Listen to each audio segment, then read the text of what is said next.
எனக்காக என்ன பண்ணிருக்கேன்னு உங்க அப்பனை பார்த்து கேட்டேன்.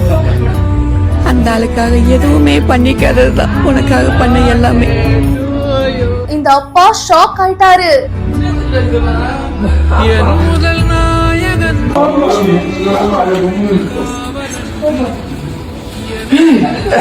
இந்த மாதிரி ஒரு மகன் கிடைக்கிறதுக்கு கொடுத்து வச்சிருக்கணும்.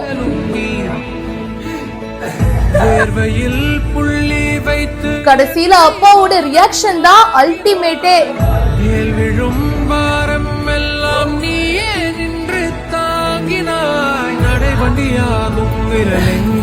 என் வழி துணையாக வேண்டுமே பாகும் குரல் எங்கே அதை மீண்டும் கேட்க தோன்றுமே வகையென உன்னை பார்த்தேனே உன் பாசம் பார்க்கவில்லை.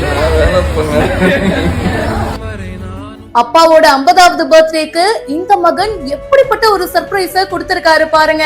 நம்மள சின்ன வயசுல இருந்து தாங்கி தாங்கி பாத்துக்கிற அப்பாக்கு நம்ம பெரியவங்களான உடனே நம்ம சம்பாதிக்கும் போது ஏதாச்சும் ஒரு விஷயம் பண்ணணும் அப்படின்னு நமக்கும் ரொம்ப ஆசையா இருக்கும். நம்மளோட ஃபர்ஸ்ட் சேலரியில ஏதாச்சும் வாங்கி கொடுப்போம். அதே மாதிரி அவங்களுக்கு ஒரு கார் வாங்கி கொடுக்கணும், வீடு வாங்கி கொடுக்கணும்னு ஒவ்வொரு பசங்களுக்குமே அந்த எண்ணம் இருக்கும். அண்ட் இங்க இவருடைய ஒன் ஆஃப் த விஷ் நிறைவேறி இருக்குங்க.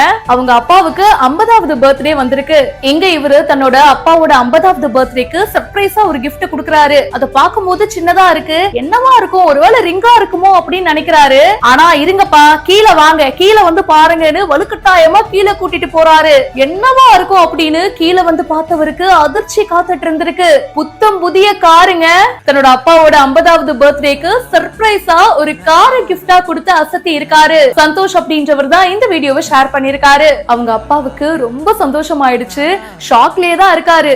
ஏன்னா எப்பவுமே கொடுத்து பழக்கப்பட்டவரு, ஃபர்ஸ்ட் டைம் ரிசீவிங் சைட்ல இருந்திருப்பாருன்னு நினைக்கிறேன். நமக்கு ஒரு கிஃப்ட், அதுவும் சர்ப்ரைஸா வந்திருக்கே அப்படின்னு அவரு பயங்கர ஹாப்பி ஆயிட்டாரு. இந்த வீடியோ பத்தின உங்களுடைய கருத்துக்களை மறக்காம கமெண்ட் செக்ஷன்ல சொல்லுங்க. மேலும் பல இன்ட்ரெஸ்டிங்கான விஷயங்களுக்கு இப்பவே பிஹைண்ட் ரூட்ஸை ஃபாலோ பண்ணுங்க.